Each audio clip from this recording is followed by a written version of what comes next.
Баршаңызға сәлем достар. Бүгін сіздермен күріш ұны қосып жасалатын құймақ әзірлейтін боламыз.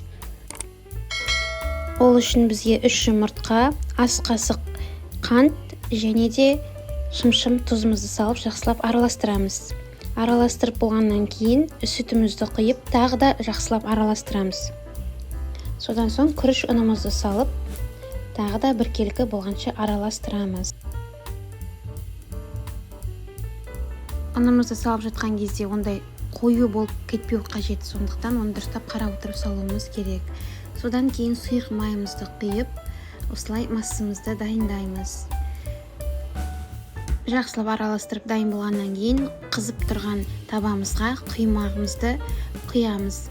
Осылай тесік-тесік болып жан-жағы қызарған бастағаннан кейін айналдырып келесі жағын пісіреміз. Содан кейін әр піскен құймақтың арасына май жағып тұруымыз қажет. Сонда біздің құймағымыз өте жұмсақ болып шығады. Осылай біздің құймағымыз дайын болды. Каналыма тіркеліп лайк басуды ұмытпаңыз. Астарыңыз дәмді болсын.